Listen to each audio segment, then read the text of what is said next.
What's up, everybody? Welcome to the stream. Hold on, man. What is this? What is this stream?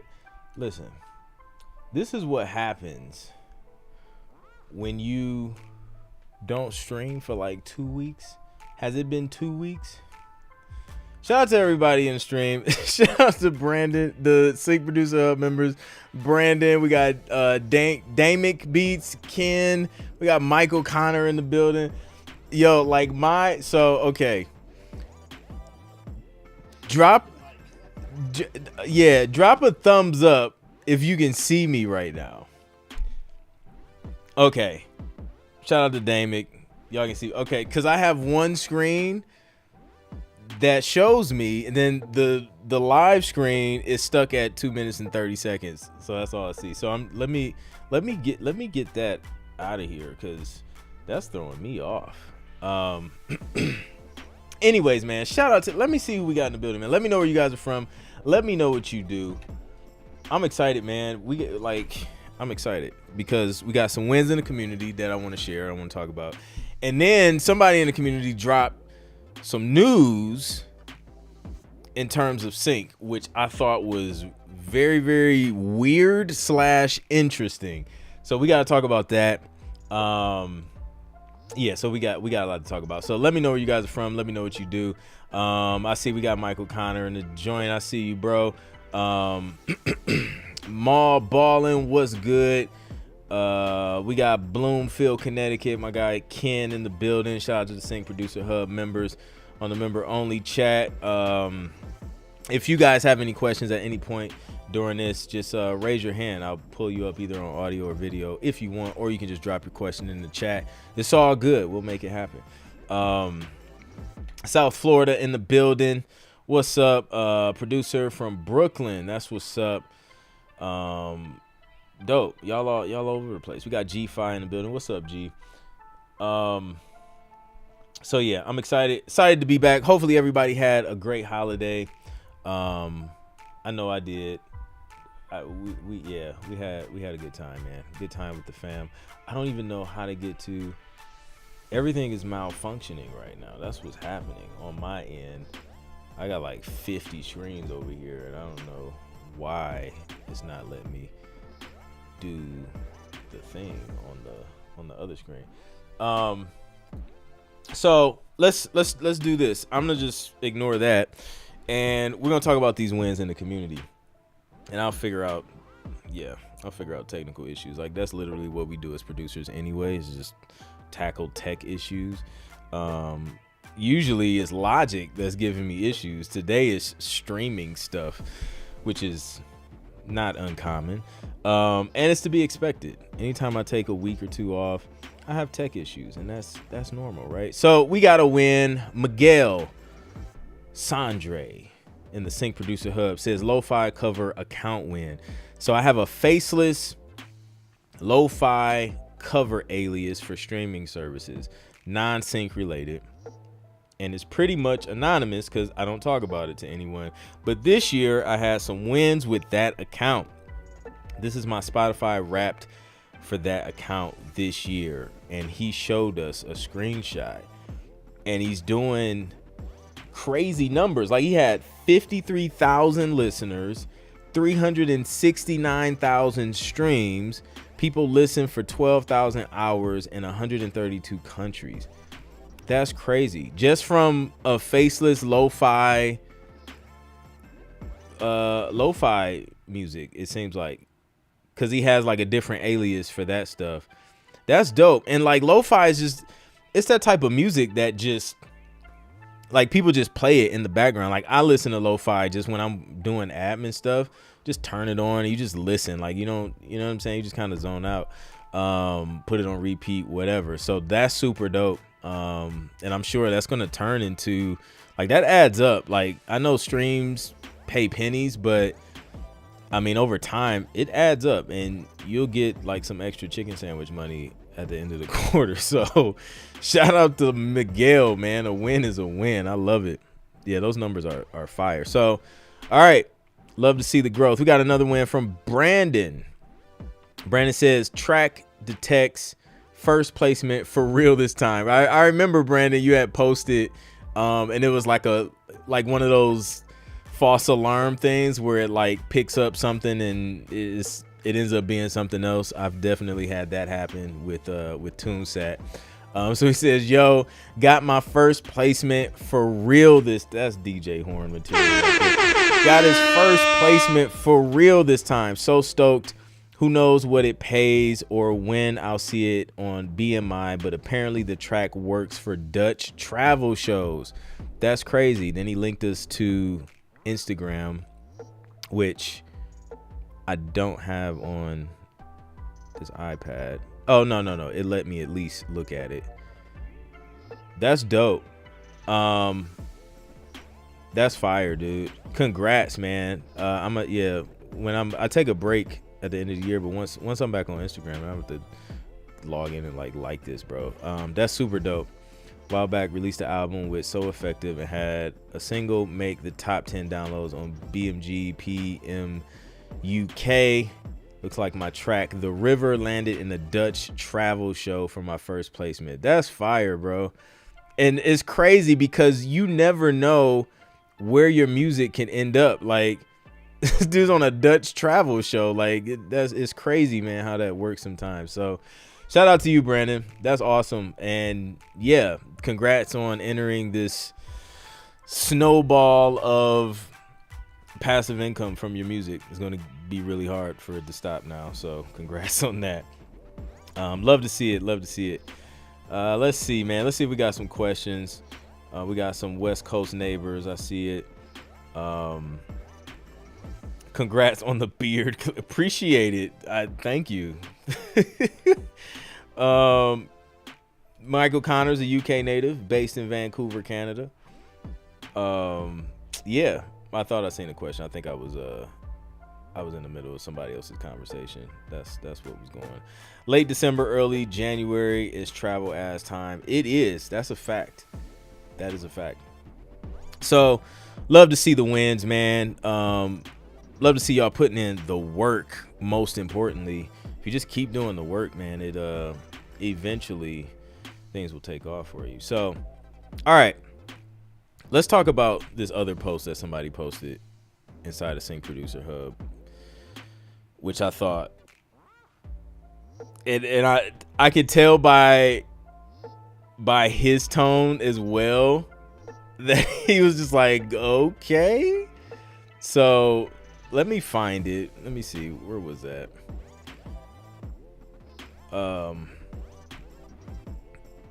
Thought this was, and I'm curious to hear y'all's thoughts on this as well. I'll share my thoughts, but this should be fun. And then what I'll do after we talk about it, I want to do a little bit of research and dig deeper. This is one of those dig deeper sessions today. Okay. Was it? It was Steve. Okay, here we go. Okay, so Steve posted, riddle me this, Batman. So, no samples are allowed in sync, right?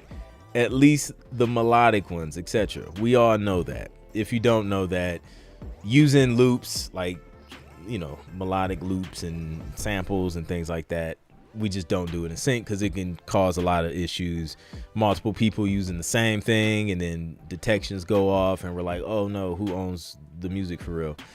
So he says, then why does Warner Chappell Production Music specifically now have their own label of samples on Lander? And then he shared a screenshot of it. And instantly my brain exploded in confusion because I was just like, wait a minute, like, wait, how? Like, how does this work? So I'm gonna dig deeper to figure out like what it is, or like what's, like, is it samples? Is it, who's the client? Which is another good question, because this could be a good or bad thing. It just depends on like who the client is. So the bad thing, and it's so confusing because it's a production music company and it's Warner Chappell out of all of them. I mean they're Warner Chappell, one of the biggest. So the issues that loops and samples and stuff create in sync is if you have like multiple people using it and you get this fingerprint technology being triggered and you got multiple people with this same thing. It's just like, okay, well, who do we credit? Who do we pay? Who's the publisher, whatever. And it just creates confusion, and then everything stops. Payment stops. Sometimes the track just won't get placed, so your placement could get pulled, or production can just stop. It can create headaches until they get to the bottom of it, and it can also, you know, they'll just be more cautious with working with you and taking music if you create issues like that. So we just tend to stay away from it. Another issue is like if you only, like, if you send stems and say your stems is one of these bass lines or whatever from the sample pack, because they ask you for a bass, or maybe you use the drum loop and they just ask you for drums only. Like if an editor uses that, then you know, you may not, and you get paid, and then just that part is registered, and then you're claiming it as your own when it's not. It's Warner Chappell's or whoever created it. You know, it's just a whole thing, just a whole bag of headaches it could create potentially. So we stay away from it. So to see Warner Chappell create something like this, the positive thing could be, okay, is Warner Chappell creating like this collection of loops and samples that maybe like a sample based producer could use and avoid all of the headaches, because everything routes back to Warner Chappell. And then if that's the case, I could see it potentially being a positive thing, because I guess like it could get weird, but say you have a licensing deal with Warner Chappell Production Music, and you produce music for them, and you're like, hey, I'm a sample-based producer, blah blah blah. They could like say, here, use these, we own these, and everything is pre-cleared. We won't have those headaches because we know these are ours.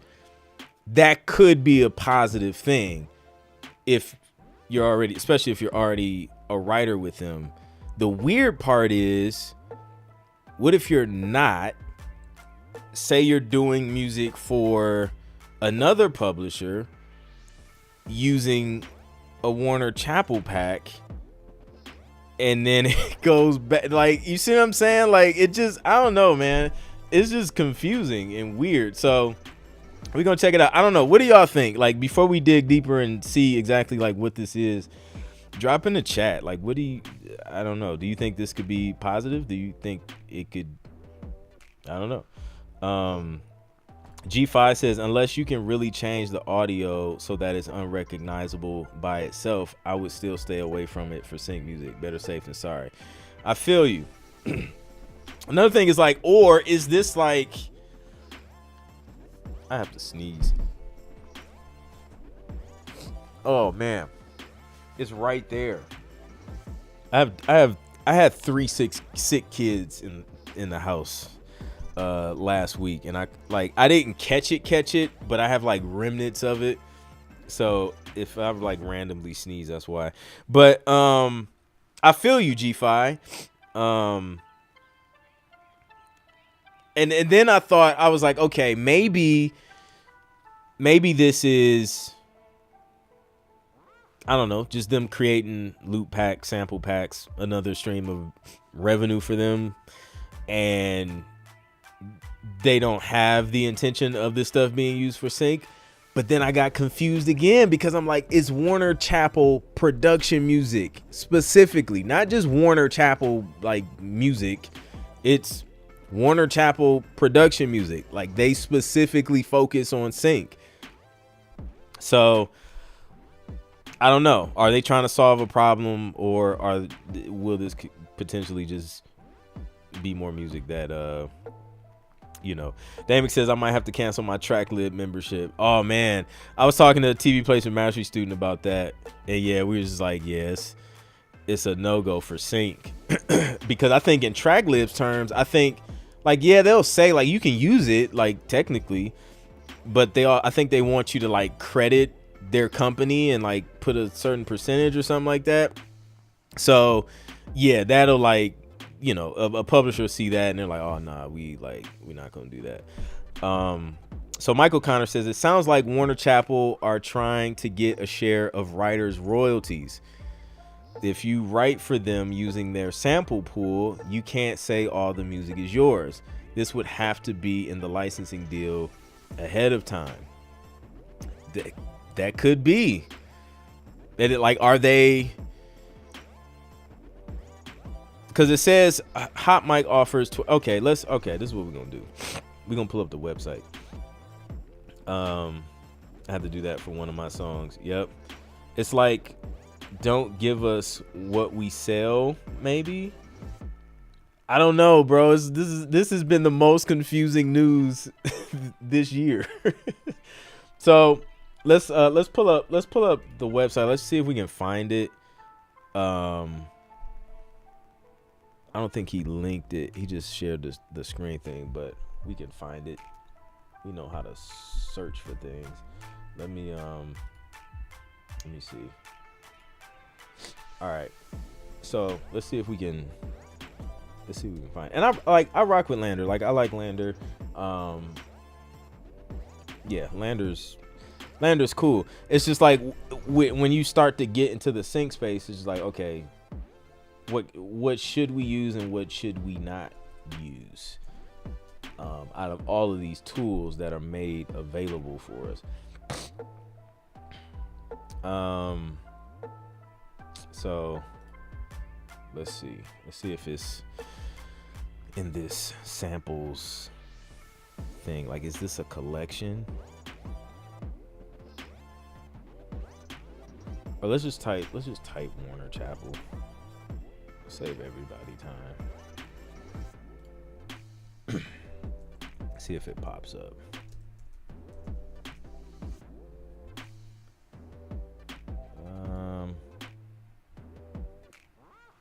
Huh. Is Steve, are you on the stream? I don't think he's on here. Steve, if you're in here, let us know where you sing this from. Let's Google it.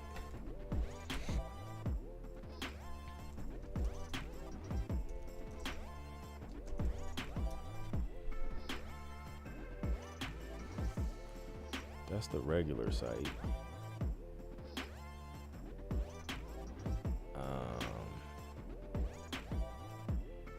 Here it is. No, that's the Instagram though. Wait. Here we go. All right. So what's new? Yes, we got the details.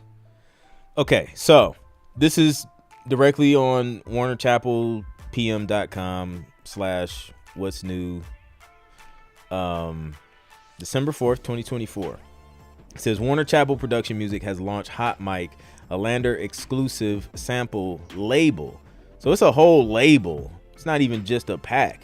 Like, they're serious about this. Hot Mic features 12 expertly crafted sample collections with more packs to come, captured in 2 of WCPM state-of-the-art studios, Nashville, blah, blah, blah, blah. Dive into an incredible array of authentic sounds performed by some of the world's best musicians with Hot Mic. Literally, that's it. They don't give us any they don't give us any more information. This is vague. Like, Warner, you're leaving us in the dark about this. Everybody's excited, but we don't even know what we're excited about. Maybe okay, it links us back to Lander. We're getting somewhere.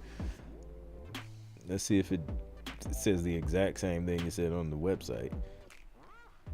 An inviolable collection of vintage and contemporary gear.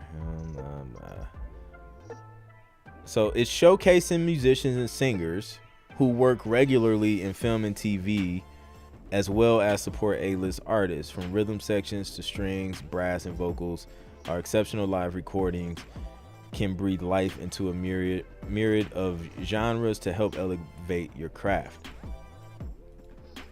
I don't understand this. I'm trying to understand. I don't understand it. So I get that it's a label. It seems like they're having their musicians who are signed to Warner Chappell Production Music create these loops and these samples for people to use. I imagine, they're getting paid some way, shape, or form, either upfront, maybe a buyout, maybe royalties on the back end. I don't know the details of it.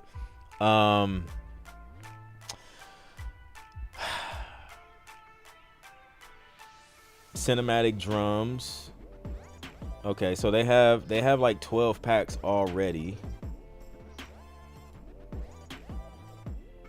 Let's preview it. Let's see what it says.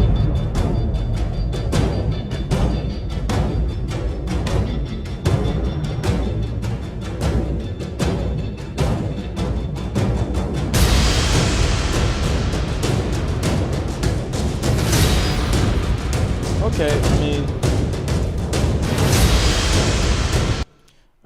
I don't expect anything but the best coming from Warner Chappell. So yeah, so like, okay, in that example, cinematic drums, if they ask you for a drum stem, that's all the drums. Like, I mean, I'm not gonna add much to that. I mean, that sounds pretty full. So what, like, am I crediting I have questions now. Like, I gotta go find somebody from Warner Chappell, like, explain this for us, please, because we're confused thoroughly. So that's it. I mean, that's all the information I have. I'm still confused. I thought I would get I was excited for this podcast because I thought I would get clarification by like going on the website, and I have none. So I'm just back to square one, just being confused. This is insane. The more we dig, the more confusing it is.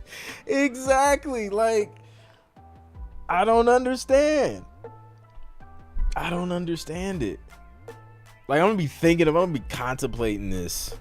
Wow. So I'm gonna keep my eye out and ears.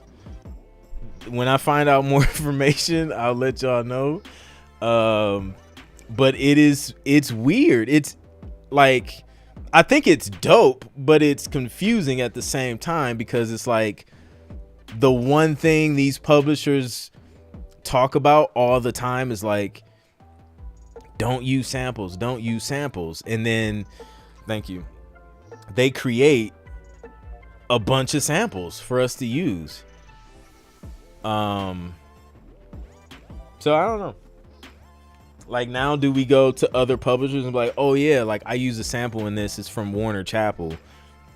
How do they take that? Are they like, oh, it's Warner Chappell, okay, cool, like, we love them, you know, we'll figure it out?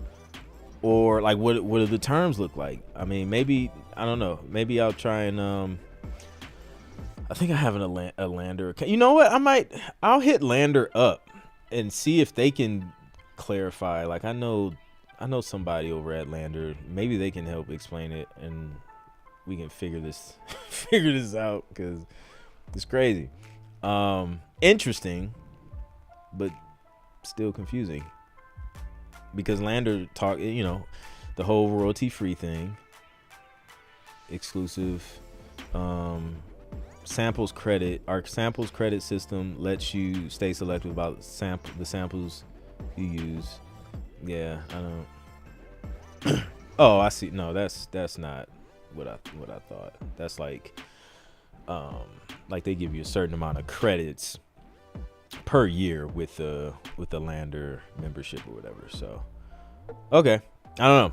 Allison Penn says, is it possible that by providing their own sample packs, it might reduce the number of AI generated songs? I mean, Suno's new is sound, I think that's a typo, is sounding closer and closer to be indistinguishable from a real song. I don't know.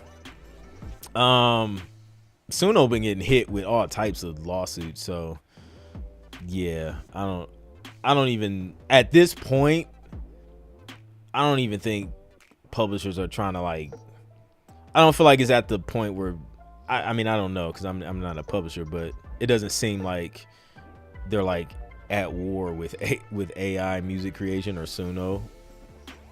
It not in the regards of, like, you know, Suno taking over and creating all this music that's just AI generated versus actual humans making it.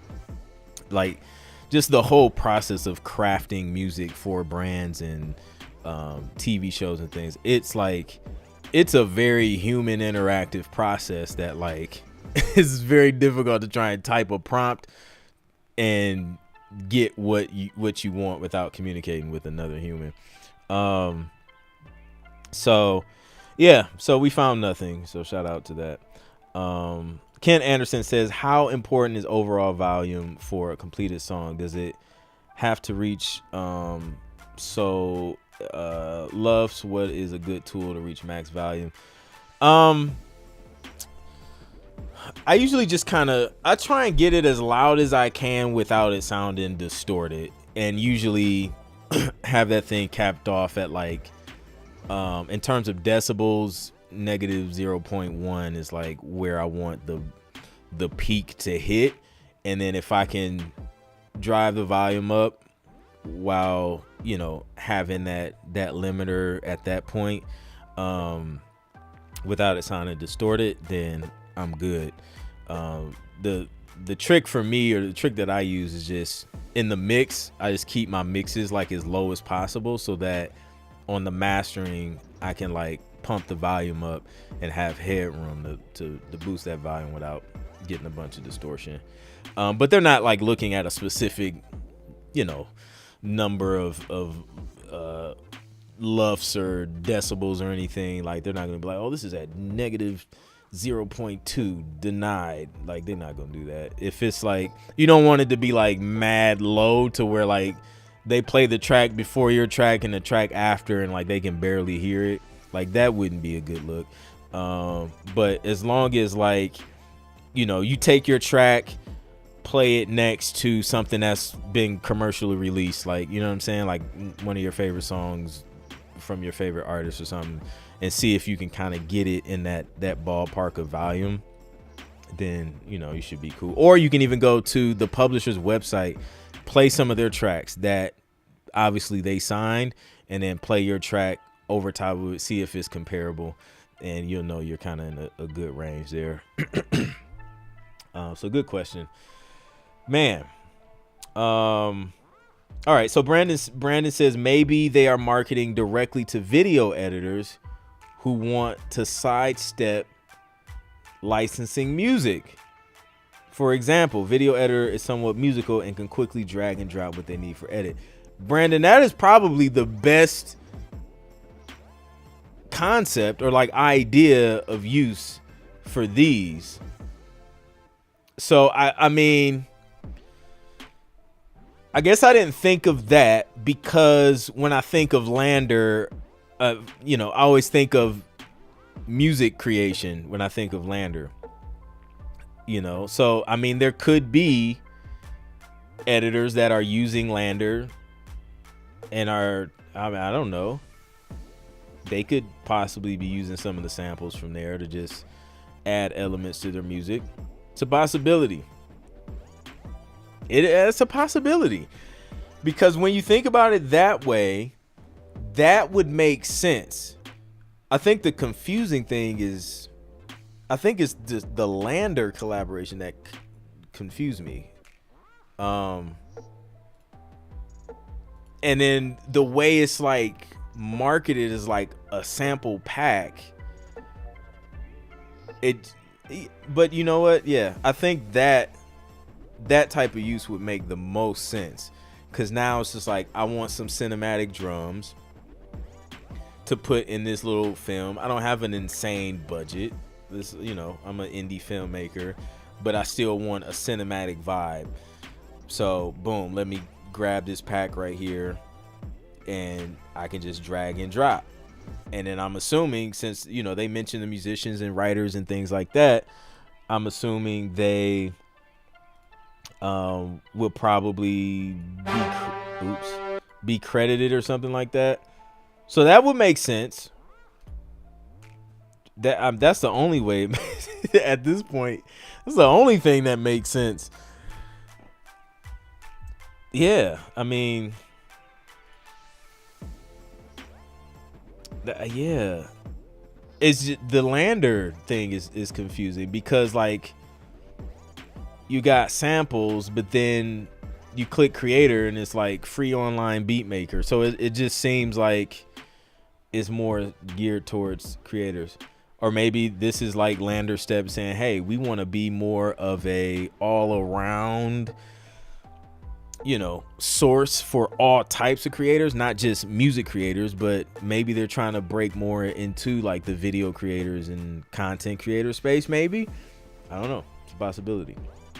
But if that's the case, that would absolutely make sense, to create production. I mean that's what production music is. It's just like creating music, but now instead of full songs like we typically do, or instrumentals, now we're creating elements that editors can kind of piece together, which would kind of be cool, because think about it, you can create a full track and then break that full track down into multiple elements and then individually license those elements.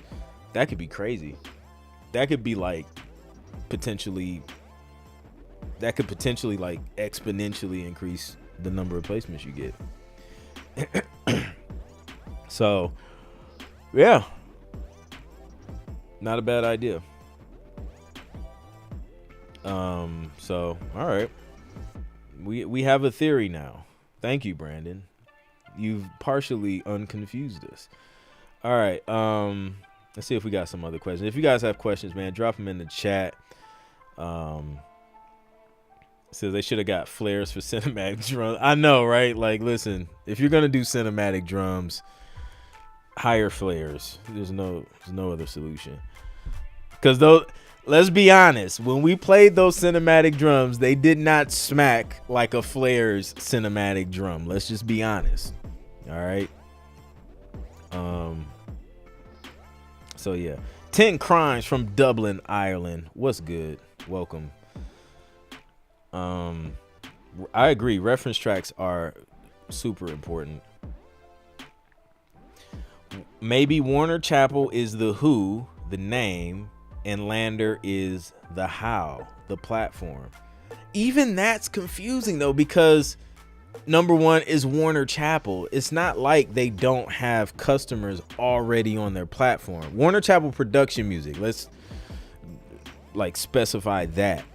So they already have clients on their website looking for music. So like their target market is already on their site. So I was just like, okay, like I'm trying to understand the reason for going through Lander. But what Brandon said is, okay, maybe we're seeing like the early stages of Lander breaking into the video creator space. That could be what it is. We're just like catching it super early to where we're just confused. Hopefully they'll give more clarity if they hear this podcast. I know, right? Or maybe it would be cool to have someone from Warner Chappell or Lander come on to this podcast and give more clarity.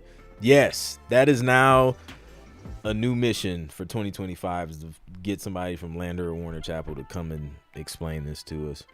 Because I think it's interesting, man.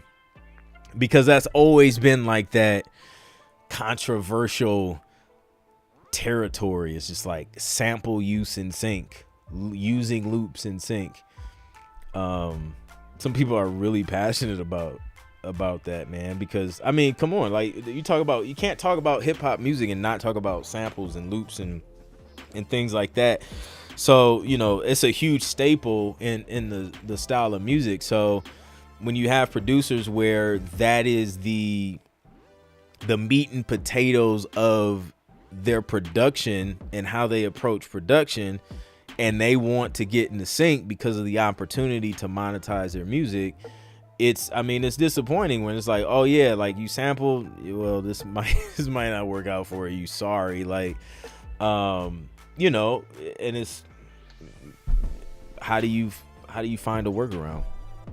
So yeah, indeed. So yeah, that was interesting.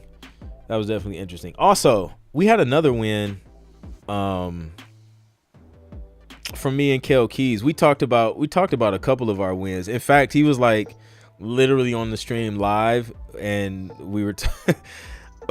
he had found out we had got a song that we did placed, but he had actually hit me up, and actually I'm terrible at responding. I don't think I even responded to his text. He told me about another placement. Let me see if I can find it.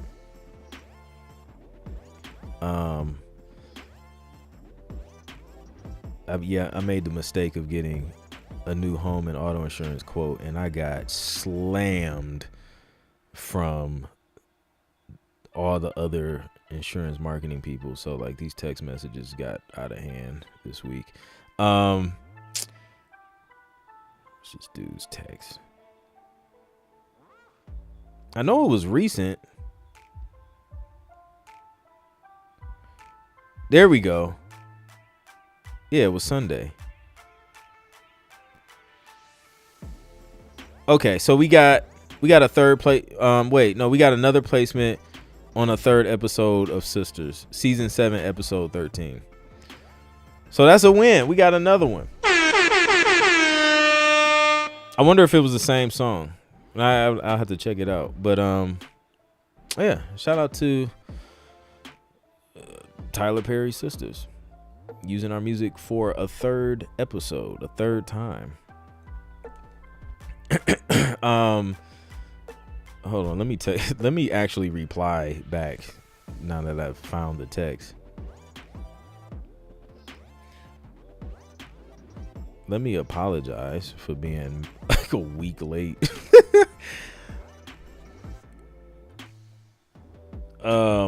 So that's exciting. That's another win.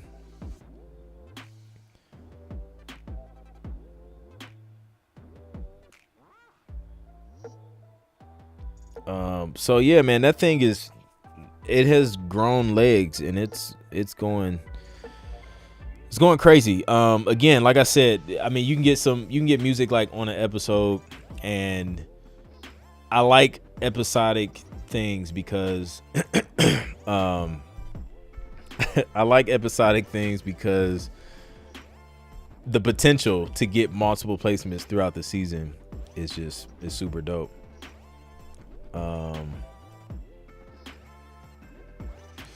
Oh, then he asked me about a Christmas song. It got signed, so just waiting to see what the publisher does with it. We also did a Christmas song like a couple years ago, or like a year ago. All right, so if you guys got questions, drop them in the chat. We're talking about sync, music production, music business, all that stuff, and catching up on random text messages and other things like that. And trying to figure out this Lander Warner Chappell partnership. LW, the legendary LW's in the building. She says, "You know who did?" Yo, all right. You know who didn't have a win? LW. That was brutal. That was brutal. That was brutal. So for those who don't know, I am a graduate of The Ohio State University. We played the team up north last weekend. And we lost. I don't know why we lost, because Michigan is complete trash this season. I don't understand it. Somehow they managed to stop our running game. Our passing game was very, like, dude, the interceptions and the turnovers in that game was why. The penalties, the unnecessary things, we lost.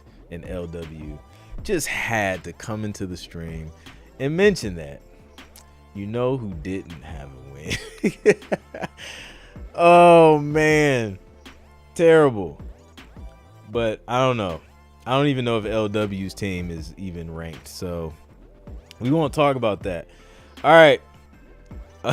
So there's another win, I believe, in the live reviews thread from Jacob. That's what's up. After this, we're doing live music reviews, seeing if your music is ready for TV and film. So stick around on the channel for that. We're going to be going through music from the community. So I'm excited to listen to what you guys been cooking up. Thank you, Michael. Appreciate that. Were you guys able to restrain yourselves somewhat during the Black Friday sales? I did. Like I took it easy, man. I only bought like a few things, like music related.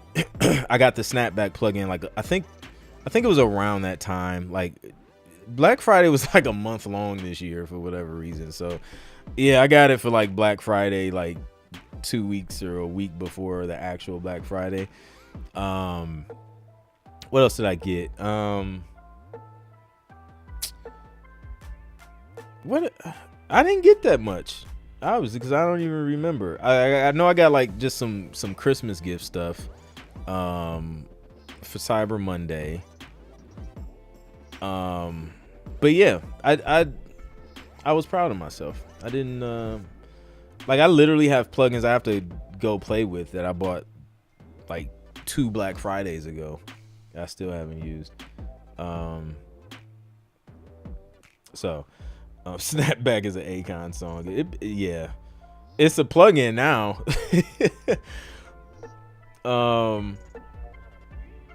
Somewhat, yes. That means no. That means no, Michael. Does combining genres work for getting placements? Oh yeah, absolutely. My strength is funk. Trying to figure out how to make it work for me. Trailerize funk. Like I feel like if you can trailerize anything and it'll work in sync. Like just trailerize it. Whatever it is. It can be funk, jazz, hip hop, rock, pop, EDM. Like the secret is trailerize it and it'll work. Like I'm pretty sure. That's been a huge thing. Like a lot of the trailer briefs I've seen has been like, you know, requests for just like typical trailer stuff and then like trailerized remixes of popular songs, and then they'll just hit you with like a list of songs that they're thinking about. So that's what I would do, Corey. Like mixing styles and stuff like that, and especially with trailerized stuff. Huge. It's been huge. I didn't go ham this year. I purchased a new version of Cubase before Black Friday. That's what's up. So yeah. But yeah, I didn't go too crazy.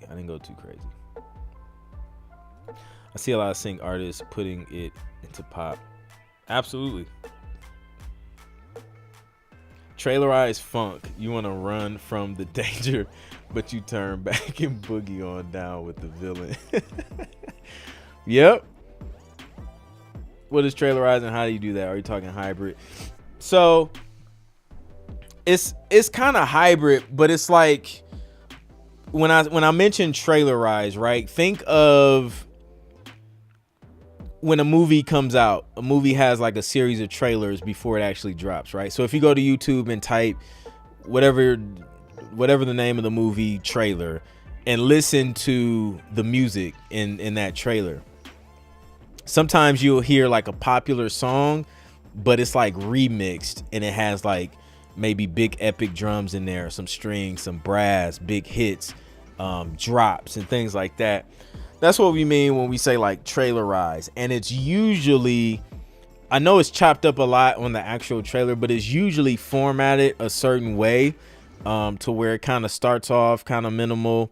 You may hear a piece of a song and then, you know, you hear the epic cinematic stuff or the tension stuff, and then it builds, and then, you know, all this stuff. So yeah, that's what I mean when we say like trailerize, where we take a song and make it sound cinematic and epic and big and all that stuff. And it may not be like the whole song, like from beginning to end. It may just be bits and pieces of the song. It may be a little bit of a verse, the hook, just different parts. And then we just kind of play around and do different effects and all that stuff. So yeah. Yes. Yep, exactly. I got 5 on it. Yeah, that was a dope one too. Gregory Webb, I've been consuming a lot of your content lately. Thanks for sharing your experience. I'm new to the commercial side of sync, and your videos have been very helpful for navigating all of this. Thank you, man. I appreciate that, and glad the videos are helping. That's why I make them, man. Because listen, you know, back in the early days, it wasn't too much information on just figuring all this stuff out. Michael says, I picked up the trailer music boost pack. Shout out to Clint and Flares. Gonna flesh out an idea I have for a trailerized cover next week. Let's go. I love it.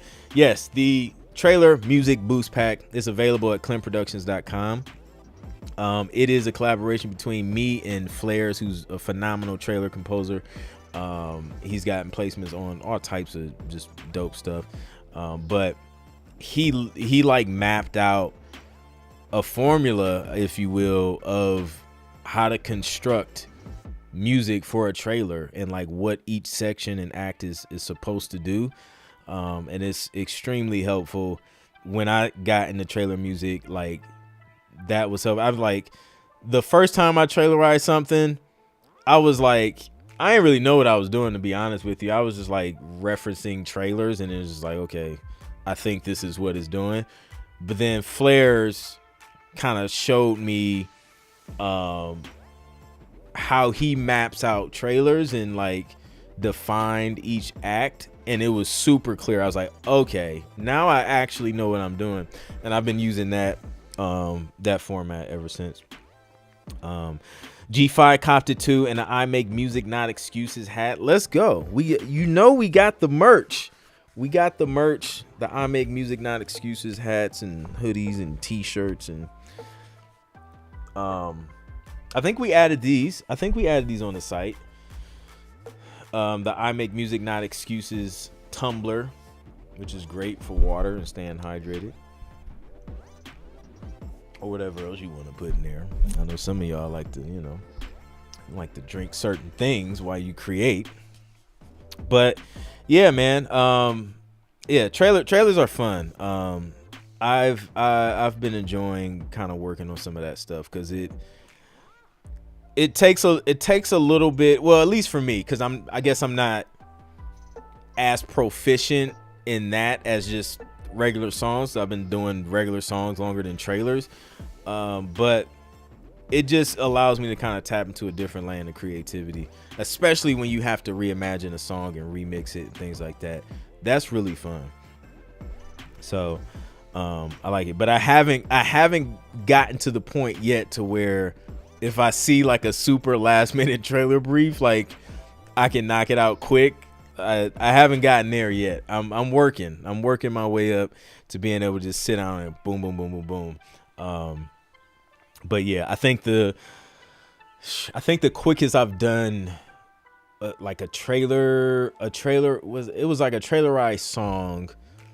I think it took me about like 2-3 days to like, get it decent. So just kind of growing, it's all about growth, man, and getting those reps in. So yeah, Ken says, what is your music background before sync? Like, where did you study and do music? That's a great question. I studied on YouTube, got a degree there. No, so my background in music started in church. I studied in church.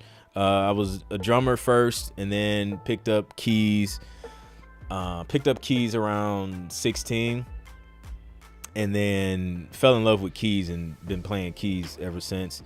Later on, kind of picked up bass, but the majority of my growth happened in just playing in church, being put on the spot, and like figuring stuff out, listening to tapes and CDs, and playing by ear, and just like trying to mimic what I heard on the tape, mimic what I heard on the TV, until I could figure out a chord and progression. And then once I figured out or learned a new chord and progression, then I would try and make a beat using that chord or progression. Also, I had an uncle. I have an uncle who plays keys as well.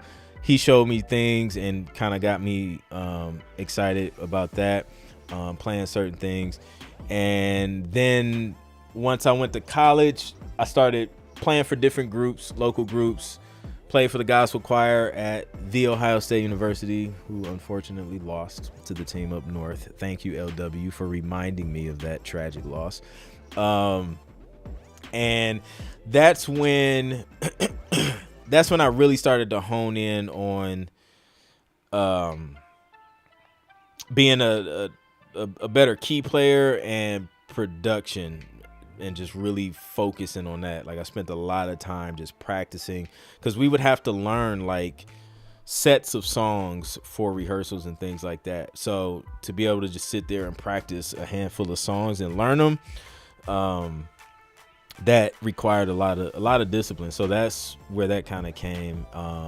So now, like, I have the ability to just like listen to something and just listen and play it, figure out what the chords are, and then go play it. So that was super helpful in my career as a producer, just being able to do that. But that's where it started for me. So yeah. G5 said, it's a little hot in here in my place. I'm not wearing a hat at the moment. I feel you. When you're bald, like, a hat is like, you have to own a hat. Like, I think the first thing I bought when I went bald was hats. because every bald man knows, or bald person, because you know, shout out to my ladies rocking the bald too. When you first go bald, there's a breeze that you feel that just goes across your head all day. It's like you can be inside in the building, no wind, you still feel this breeze because you have no hair, and you got to get used to that. So I just went and bought a bunch of hats when I went bald, and just kept a hat on. And there's like, when you shave your head for the first time, like your head is mad pale and it doesn't match the rest of the skin tone on your body. So you have to go through that awkward stage and like walk outside under the sun to get that all balanced out at some point. So hats are like your best friend as a bald person. So yeah, man. Same thing for me as well. Drummer, then guitar, then keys. That's what's up. Still learning. Music theory is coming in more relevant to me, and sync music. Facts. That definitely helps. University of YouTube. 100%. Man, YouTube. So yeah, it was like YouTube, gospelmusicians.com. Learned a ton of stuff there. Just watching like those the videos where like they would show the chords and the keyboard on the screen, and then like that was super helpful. Like that was huge. I think that, I'm pretty sure they still do it now, but that was huge in like learning stuff from scratch, just being able to see the chords and then they slow it down. I learned a ton of stuff watching those videos. Was it Jermaine Griggs, was another guy. But yeah, man, super helpful. So, all right, that's it, man. This was fun. This was great. We didn't quite get to the bottom of the Lander and Warner Chappell Production music investigation, but we will get more information and get to the bottom of this. But yeah, man, that's it. Link in the description if you guys want either access to my free sync producer quick start guide, so you can learn how to start getting your music placed in TV and film. Also check out syncproducerhub.com. This is the community where we learn how to produce, prepare, and pitch placement ready music for TV. So that's it, man. We're gonna get ready for live music reviews, so make sure you stick around, and we're gonna see if this music is ready for TV. All right, I'll catch you on the next one. Peace.